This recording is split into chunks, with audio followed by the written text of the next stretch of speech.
Well, a very good morning to you all, my dear students. Myself, Dr. Mezabin Rahman, Assistant Professor, Department of Botany, USTM.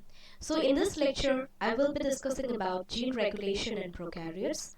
Okay, so this is one of the most important topic from your syllabus, okay, in molecular biology. And this topic will be required by you not only in your BSc program, not only in your MSc program, but it is also one of the most important topic covering your net and slate syllabus.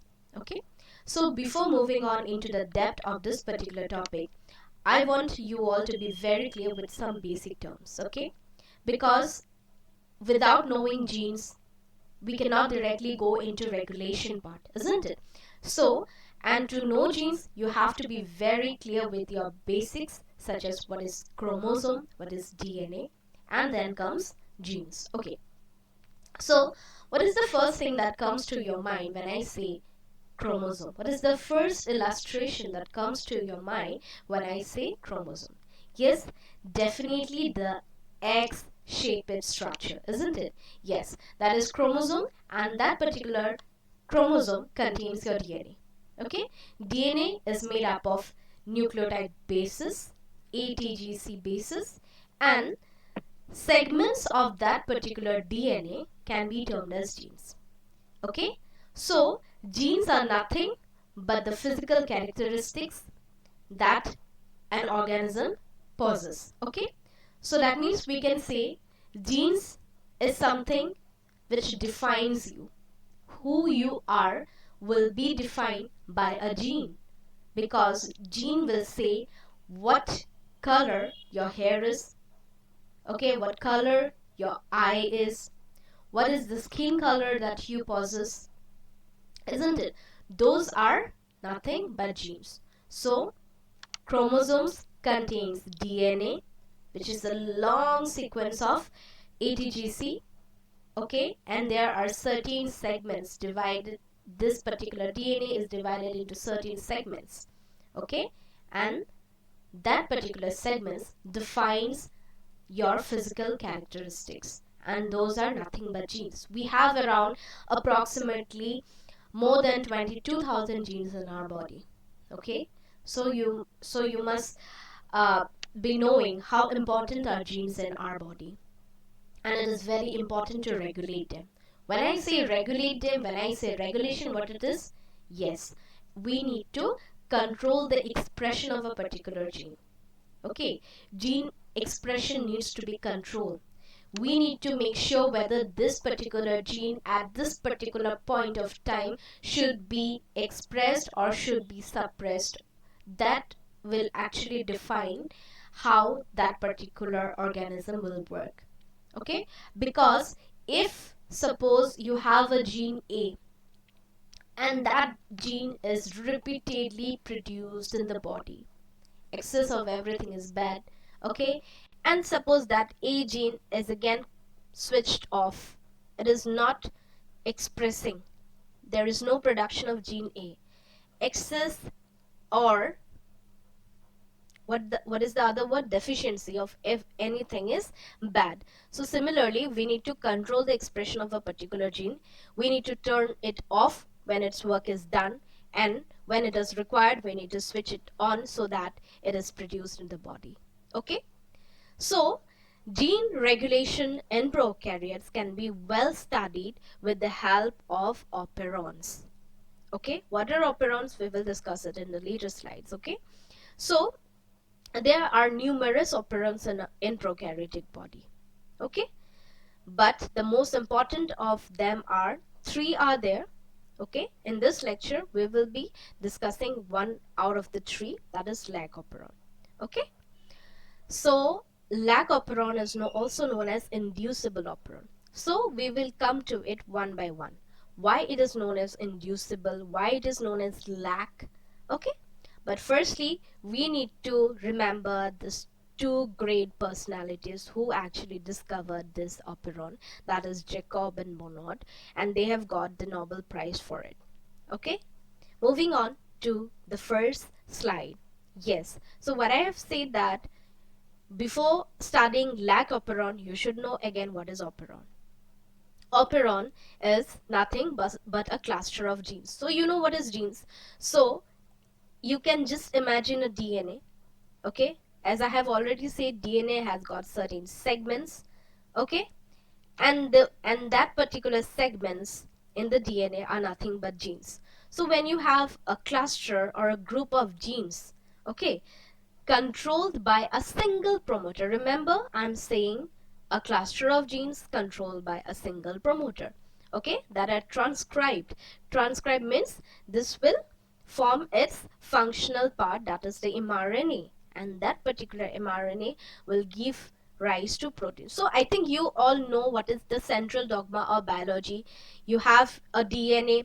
DNA is copied into, again, its daughter DNA, which is known as replication, and that DNA is converted into its functional part, that is the mRNA. Okay, that process is known as transcription, and finally that mRNA is converted into proteins, isn't it?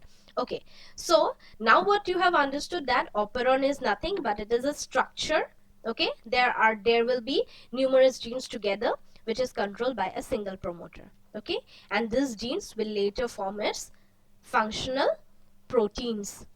Only once a gene is converted into its proteins, then only it can actually function. If there is no formation of any proteins, your particular that particular organism will not be able to function properly. Okay, that's why if you have studied before, you know what is RNA post transcriptional modification. Like you have RNA contains both your functional and non-functional part, that is the exons and the introns. Introns are cut and the exons are joined together, and those exons, that is the coding part, will only form proteins.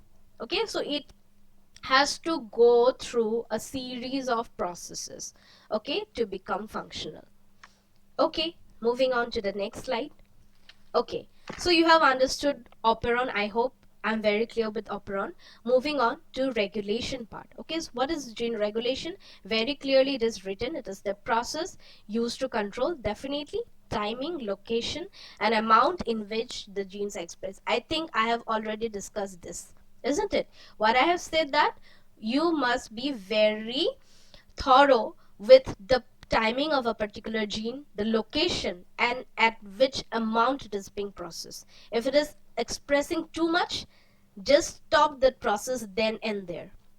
If it is produced too less, just turn it on and let it express. Okay, that is regulation, because we are trying to control it, control the unwanted or unnecessary expression. Okay, so it is any kind of alteration in the gene to give rise to a different expression, which might result in a change in the synthesized amino acid sequence.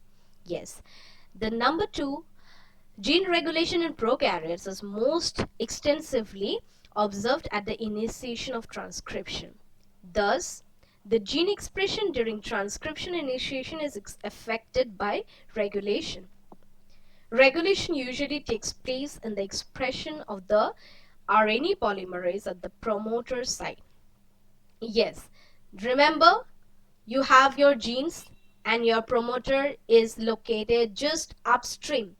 See, you must be very clear with these two terms.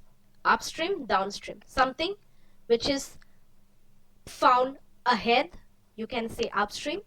Something which is found below or towards the end of a particular gene, that is the downstream part. Okay, and wherever there is a gene, just upstream of it. Okay, we do not say ahead of it. In molecular biology, we say upstream of it will be your promoter. Okay, and there in your promoter region, your polymerase, RNA polymerase, will sit and it will start transcribing your genes. Okay, so from this, whatever I have discussed till now, I think you must be having a very thorough idea that how this gene will be regulated. It is all about RNA polymerase. It is all about the promoter region. If RNA polymerase is blocked, that means your gene expression will not occur. If your RNA polymerase is not blocked, it will continue to express the genes, isn't it? So now we will see that how actually we can control this RNA polymerase so that the later part of the process is controlled or regulated. Okay. Okay, so as I've already said that gene regulation prokaryotes can be explained with the help of the lag operon model. Here the alteration in physiological and environmental conditions can be observed, leading to an alteration in expression in prokaryotes. Lag operon is an operon or a group of genes with a single promoter that encodes proteins for the transport and metabolism of lactose. Please read this point carefully. What it is written? It is written that lac operon is an operon or a group of genes. Okay, lac operon is again a group of genes, because we know operon contains a cluster of genes, so lac operon definitely will again contain a cluster of genes, okay, with a single promoter. A single promoter will control all your group of genes, okay. And what are these genes all about? It is nothing but it is related to metabolism of lactose. That means this genes, if it is expressed, these genes will form certain proteins, and that proteins will actually help in breaking down of lactose into its simpler forms. And once lactose is broken down into simpler forms, what happens? You know, when there is a catabolic process, what happens? There is always release of energy, okay, and energy source is required by every living organism for its growth and development.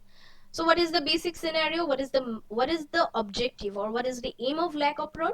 The aim of lac operon is to transcribe these genes and form its proteins, so that these proteins can break down lactose into its simpler forms, and once the simpler forms is achieved, it will release certain energy or ATP, and that ATP will be required for the growth and development of the bacterial cells, that is E. coli. Okay, lac operon is an inducible system or an inducible operon. Why it is known as inducible? We will come to it in the later slides. Okay, gene expression in lac operon occurs in a polycistronic fashion.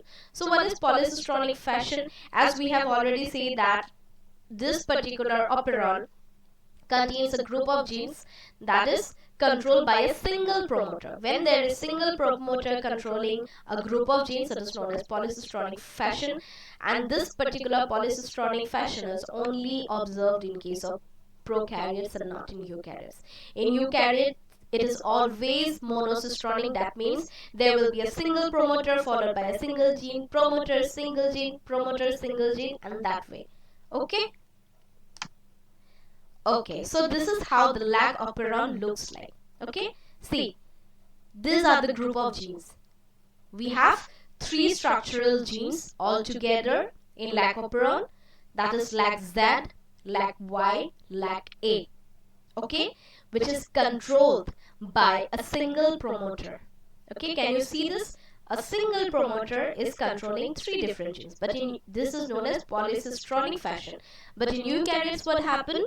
If this is the promoter, here will be lac Z, again there will be promoter, there will be lac Y, again there will be promoter, there will be lac A. Okay, so that is monocistronic, which is observed in eukaryotes, but here it is different. Okay, then upstream of it we have another gene known as lac I, or which is known as the active repressor.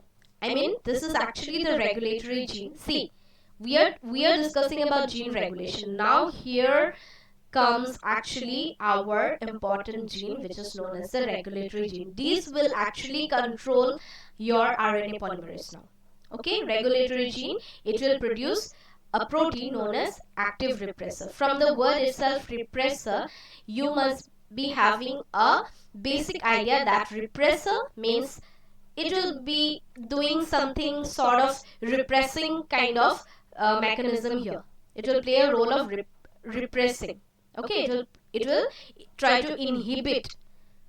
So if this particular repressor will inhibit this particular structure or operon, what will happen?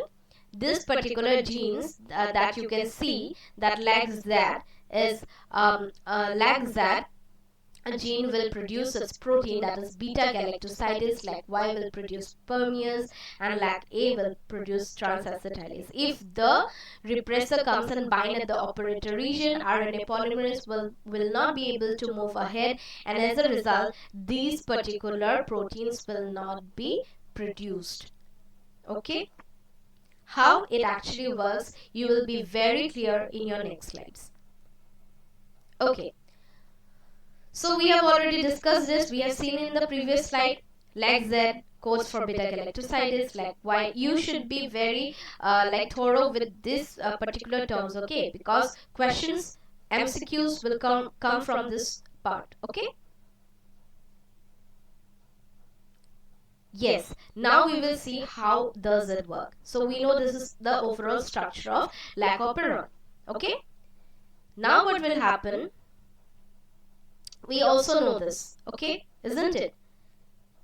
But we don't know actually the function. What is the function of beta galactosidase? What is the function of permease? What is the function of transacetylase? Okay, so the function of these various proteins is that LAGZ, okay, which produces or which forms beta galactosidase protein, it is required to break down lactose. Okay, it will break down lactose, and this lactose has to come in to the media from outside or from the environment, isn't it? Okay, so these two proteins that you can see are actually responsible for bringing in lactose from the environment, or for uptaking lactose from the environment. Okay, once lactose is uptaken, it will be broken down by beta galactosidase. Okay, so you also know that LAC-I gene will have its own mRNA, and this mRNA will be translated into a repressor protein. Okay,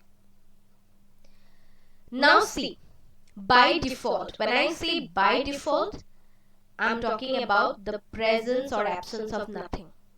When I say by default, we are not talking about whether there is lactose present or absent. Just think there is nothing in the media. Okay, so by default what happens, this LAC-I keeps on producing its repressor protein. It is produced every time, it is already there, and this particular repressor has a structure which is complementary to the operator region. Okay, and that's why it can easily bind to the operator region. Now what will happen, this RNA polymerase will not be able to pass through it. Okay, so okay, so what you have understood, see, this is a by default process that we are talking about. There is no lactose, isn't it? If you don't have lactose, why do you need to break it? Unless and until there is lactose in the media, there is nothing to there is this particular genes have nothing to do. Their work will only be they will only have to work once they can sense or once they can find lactose in the media. अगर lactose media में है ही नहीं तो उसका break down करने की जरूरत क्या है हम लोगों को? नहीं चाहिए ना. So that is the concept that I have shown you here. There is no lactose, so by default this repressor is bound to the operator region and RNA polymerase will not move ahead and these genes will not be produced. That's what we want. Lactose नहीं है, ये jeans भी हमें अभी नहीं चाहिए. जब lactose होगा तब चाहिएगा. ठीक है? Okay, moving on to the next scene. Now what will happen? Suppose there is lactose in the media. Lactose by E. coli is usually taken in the form of another compound known as allolactose. Okay, E. coli can only uptake lactose in the form of allolactose. Okay, abhi kya hai? Now what happened that you have your allolactose in the media. Now you have your lactose. Now what you want? You want this operon to be what? Switched on. Because you have lactose, abhi isko हमें break down करना पड़ेगा, है कि नहीं? Now you have your lactose, so that's why we want to break it down into its simpler forms. So we cannot afford to keep this operon off. अभी क्या होगा, ये जो lactose है, it has a domain that can bind with the repressor protein.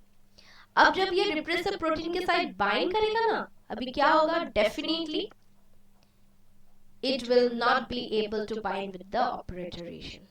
अगर operator region के साथ repressor bind नहीं करेगा, then क्या होगा, RNA polymerase can easily transcribe these proteins.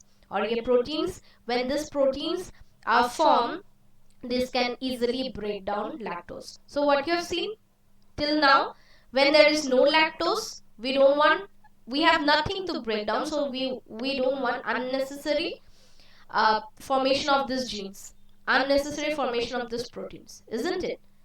Because why to accumulate genes? Why to accumulate proteins unnecessarily? It will just accumulate in the cell and it will just form chaos and nothing else, isn't it? So that's why we need to regulate a particular system. We need to control. We need to turn on only when required. We need to turn off when it is not required. Okay? So when we have seen that when lactose is present, the system is turned on, isn't it? When lactose is absent, it is turned off. So can we say it is an inducible system? Definitely yes. Why? Because presence of lactose is inducing the operon to form its proteins, isn't it? Okay. So now see, there are two conditions. E. coli can use either glucose or lactose as the energy source. So can you just tell me, when there is both glucose and lactose in the media, which is the first preferred compound by E. coli? Definitely glucose, because just to make you all understand, I have written it in the bracket that it is a monosaccharide and it is a disaccharide. Definitely it will go for the simpler compound. Because if it has chose lactose, anyway it has to first break it down to glucose. But if it is already getting glucose in hand, why it will go for lactose? Isn't it? Okay. However, lactose needs to be hydrolyzed, digested first, so that the bacterium prefers to use glucose when both are present. Definitely this is what I have just discussed right now, isn't it? Okay, moving on to the next slide. Okay, now we will see another regulation process of lac operon. Okay, so I have just taken a scenario that glucose is absent and lactose is present. So from this, till now you have understood that glucose is the simplest form, isn't it? And lactose is, however, a complex form. Okay, so when glucose is absent and lactose is present, what will happen? Let us see. Lactose is present, definitely. Anyway, when there will be lactose present, the system will produce its necessary proteins. Okay. But when there is glucose absent, there is another protein known as cyclic AMP in the media, which is inversely proportional to the concentration of glucose. Okay, अगर glucose absent है, इसका concentration rise होगा. अगर glucose present है, इसका concentration minimum रहेगा. ठीक है? So that means what I want to say is that there is another protein in the media which is known as cyclic AMP. Okay, so what happens when there is glucose absent in the media? It is somewhat inversely proportional to it, and as a result its concentration increases. Now what will happen in this operator? Can you see a difference that I have made? You have your three genes, you have your operator, you have your promoter, you have your repressor protein, but just in between your promoter region and your lac I region, you have a cap site. That is catabolite activator protein binding site. Catabolite activator protein binding site. Okay. So this is the site where this CAMP or cyclic AMP can come and bind. How we will see. So now we have a situation where we have lactose present but glucose absent. Okay. So now what will happen? See, when you have a complex compound already present, so you will require more energy to break it down, isn't it? अगर एक बड़ा सा sorry. Okay. So this is the normal process. You have your lactose present and your genes are being produced. We know that. Okay. So if you have a very complex compound or molecule with you, it will require high energy, isn't it? So now what will happen? CAMP, when it gets its concentration, when it gets high in the media, there is another protein known as CAP, as I have already said, catabolite activated protein. It has a domain which can bind CAMP. Okay. Now what will happen? It will form a CAP-CAMP complex. CAP-CAMP complex. Catabolite activated protein cyclic AMP complex is formed. Okay. And once this complex is formed, what will happen? This can now go and bind at the CAP site. And when this particular complex, that is CAP-CAM complex, will go and bind at the CAP site, what will happen? It will recruit more RNA polymerase. We know that lactose is present, so definitely the process is already going on. Okay. But we also know that glucose is the simpler form and lactose is the complex form. So it is a huge molecule and therefore we will require a lot of proteins to break down. So what will happen? As a result, this CAMP and CAP complex will actually make the process rapid, make the process go or work in a dual function. Now lot of proteins will be produced and it will be very easier for this lactose to be broken down within a short period of time. You can see that there is dual degree to turn on the operon. How? First degree is the normal lactose present and the process is going on, because lactose is bound to the repressor and repressor will not be able to bind at the promoter region, and as a result the process is going on, isn't it? And the second, since we are talking about dual process, the second step is how? Due to the formation of CAP and CAM complex, more RNA polymerase is recruited at the promoter site and there will be a lot of proteins formed. Okay, I think I am very clear with this. Okay, let us consider another example so that you don't confuse yourself. Just take an opposite example. We have both glucose present, lactose present. What will happen? Okay.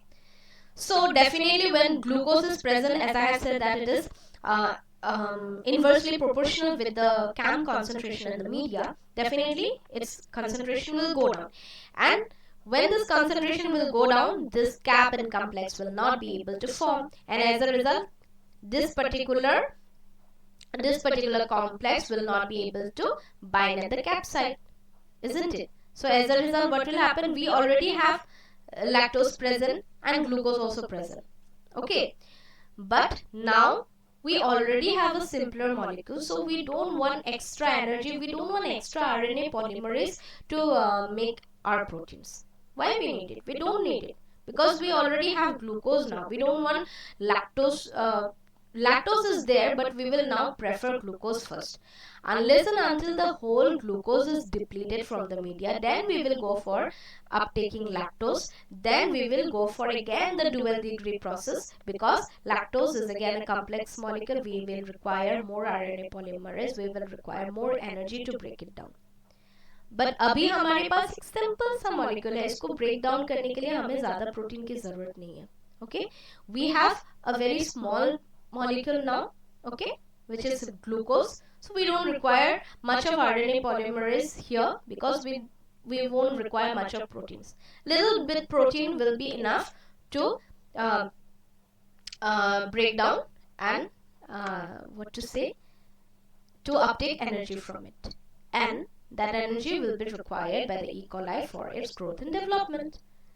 I hope I'm very clear. Structural proteins will be made in very low concentrations. Because we don't want, because already we have a simpler compound at hand, isn't it? That's all for today's lecture, and I think I'm very clear with this topic. Okay, we will be discussing about the later operands in my next classes. Thank you, everyone.